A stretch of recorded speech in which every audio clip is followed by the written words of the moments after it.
आप सभी का बहुत बहुत स्वागत है मेरी इस YouTube चैनल में।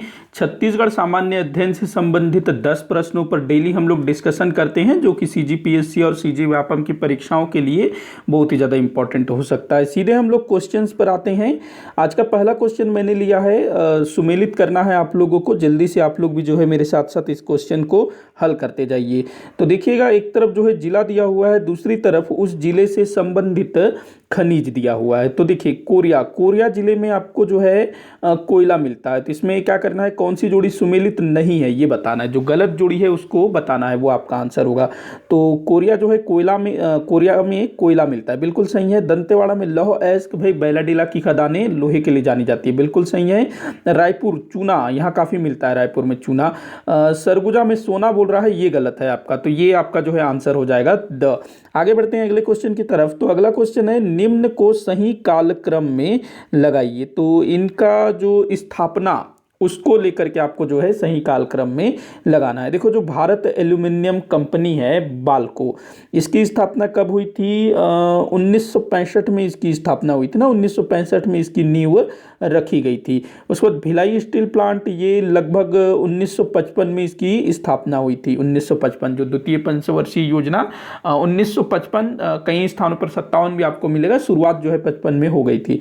उसके बाद देखिएगा, south eastern cold field limited, तो इसकी स्थापना कब हुई थी? 1987 में, 1987 में इसकी स्थापना हुई थी। वैगन रिपेयर शॉप 1966 में इसकी स्थापना हुई थी। तो इसका सही कालक्रम आपको बताना है ना। तो सबसे पहले आपका भिलाई स्टील प्लांट आ जाएगा, दूसरा नंबर वाला। उसके बाद भारत एल्यूमिनियम कंपनी मतलब बाल्को, उसके बाद वैगन रिपेयर शॉप, फिर ये तीसरा south eastern coal field limited. तो ये 2 1 4 3 आपका जो है सही आंसर होगा। देखते हैं 2 1 4 3 ऑप्शन में है या नहीं। 2 1 4 3 ये आपका जो है राइट आंसर है अ। आगे बढ़ते हैं अगले क्वेश्चन की तरफ। अगला क्वेश्चन है, छत्तीसगढ़ के निम्नलिखित नेता मध्य प्रदेश के मुख्यमंत्री बने। देखो, हमारा जो छत्तीसगढ़ राज्य है वो पहले मध्य प्रदेश के संग था, साथ में था। 44 वर्ष रहा ना मध्य प्रदेश के साथ। तो हमारे छत्तीसगढ़ के कुछ नेता जो हैं मध्य प्रदेश के मुख्यमंत्री रहे हैं। टोटल 5 नेता रहे हैं, मतलब कि हमारे छत्तीसगढ़ के टोटल 5 नेता ऐसे हुए जो कि मध्य प्रदेश के मुख्यमंत्री बने। तो इनमें से ये चारों हैं, एक और हैं, उनका नाम मैं बताऊंगा आपको आखिर में। तो पंडित रविशंकर शुक्ल ये सबसे पहले बने थे। पंडित रविशंकर शुक्ल सबसे पहले बने थे, तो हम 1 नंबर पहले कर देते हैं। उसके बाद बने थे नरेश चंद्र सिंह, ये जो है दूसरे नंबर में बने थे। नरेश चंद्र सिंह सबसे पहले, ये दूसरे नंबर में, ये मतलब कि यहाँ आ जाएगा आपका 1 के बाद 4। उसके बाद बने थे रविशंकर शुक्ल जी के बाद ना वो बने थे द्वारका प्रसाद मिश्र। द्वारका प्रसाद मिश्र, लेकिन यहाँ पर द्वारका प्रसाद मिश्र का नाम नहीं है। सबसे पहले पंडित रविशंकर शुक्ल, उसके बाद द्वारका प्रसाद मिश्र, उसके बाद नरेश चंद्र सिंह। चूंकि यहाँ पर द्वारका प्रसाद नहीं दिया है तो सीधे हम किसको लेंगे? नरेश चंद्र सिंह को, ध्यान रखना। उसके बाद इसको मैं तीसरा कर देता हूँ। हाँ, उसके बाद बने थे श्यामाचरण शुक्ल, ये चौथे नंबर में बने थे। श्यामाचरण शुक्ल मतलब कि हमारे क्वेश्चन के हिसाब से ये तीसरे नंबर में आ जाएंगे। उसके बाद मोतीलाल वोरा 5वें नंबर में, सबसे आखिर में। तो ये हमारा जो क्रम बन जाएगा 1 4 3 2, 1 4 3 2। हम लोग ऑप्शन में देख लेते हैं, 1 4 3 2, 1 4 3 2 ये रहा ये आपका उत्तर होगा। तो टोटल 5 नेता जो कि छत्तीसगढ़ के थे और वो मुख्यमंत्री बने। सबसे पहले पंडित रविशंकर शुक्ल, दूसरे नंबर में द्वारका प्रसाद मिश्र, तीसरे नंबर में कौन थे? नरेश चंद्र सिंह, चौथे नंबर में श्यामाचरण शुक्ल और 5वें नंबर में मोतीलाल वोरा। तो ये क्रम आप लोग ध्यान में रखेंगे। 5 है, यहाँ टोटल 4 दिया हुआ है। आगे बढ़ते हैं अगले क्वेश्चन की तरफ। निम्नलिखित में से किस महिला ने सविनय अवज्ञा आंदोलन के समय 1932 में रायपुर जिले में आंदोलन का नेतृत्व किया था? बहुत ही बढ़िया क्वेश्चन है, इसका आप लोग आंसर देने की कोशिश करिए। देखिएगा, राधाबाई, इनको ना डॉक्टर राधाबाई भी बोला जाता था। ये नगर निगम में काम करती थी, रायपुर नगर निगम में। डॉक्टर नहीं थी, लेकिन इतनी अधिक सेवा भावी थी कि इनके सेवा भाव को देख करके ना रायपुर की जनता ने इनको डॉक्टर कहना शुरू किया। तब से इनके नाम के साथ जो है डॉक्टर शब्द जुड़ गया और डॉक्टर राधाबाई ये कहलाने लगी। तो ये जो है स्वतंत्रता आंदोलन में भी इन्होंने अपना योगदान दिया था और रायपुर का नेतृत्व भी किया था। विशेष करके जो सविनय अवज्ञा आंदोलन का जो द्वितीय चरण चला ना, उसमें इनका विशेष विशेष योगदान था। रायपुर में इन्होंने नेतृत्व किया 1932 में। अगला क्वेश्चन है कौन सुमेलित नहीं है, तो जल्दी से आप लोग भी जो है मेरे साथ साथ सुमेलित करते चलिएगा। राजिम में मंदिर प्रवेश सत्याग्रह, राजिम में मंदिर प्रवेश सत्याग्रह ये 1917 में हुआ था, बिल्कुल सही है। ये जो अपने पंडित सुंदरलाल शर्मा जी का इसमें विशेष योगदान था, तो उसमें ये शामिल थे। उसके बाद देखिएगा कंडेल नहर सत्याग्रह, कंडेल नहर सत्याग्रह ये आपका 1920 में हुआ था। महात्मा गांधी जी आए थे ना कंडेल नहर सत्याग्रह का नेतृत्व करने के लिए, लेकिन उनके पहुंचने के पहले ही ये सफल हो चुका था। बिलासपुर में झंडा सत्याग्रह ये 1923, ये भी बिल्कुल सही है। रुद्री नवागांव जंगल सत्याग्रह 1920 बोल रहा है ना, ये 1920 नहीं है, ये 1930 में हुआ था।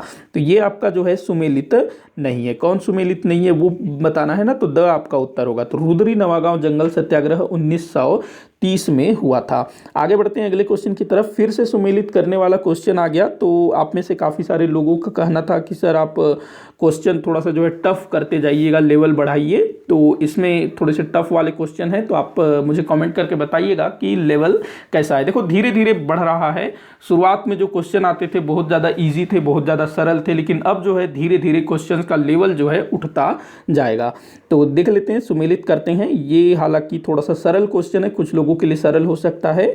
भवदत्त वर्मन, एक तरफ जो है राजाओं का नाम दिया हुआ है, दूसरी तरफ उनके राजवंश का नाम। तो भवदत्त वर्मन, भवदत्त वर्मन ये किस वंश के थे भाई? नल वंश से थे ना भवदत्त वर्मन। उसके बाद भीमसेन प्रथम, ये राजर्षि तुल्य कुल से थे, मतलब इसको हम लोग लिखते भी जाते हैं एक, उस सॉरी एक नहीं, माफ़ी चाहूँगा, सी, सबसे पहले सी, ये सी है ना, उसके बाद फिर डी, राजर्षि तुल्य कुल्य वंश, डी भीमसेन प्रथम। प्रसन्न मात्र, प्रसन्न मात्र ये सरभपुरीय वंश का था, तो ये यहाँ हो जाएगा ए। उसके बाद महाशिवगुप्त बालार्जुन, ये बी, पांडु। तो आपका क्या आंसर हो जाएगा? C D A B, C D A B. देखते हैं सी डी ए बी, तो ये आपका आंसर है अ, सी डी ए बी।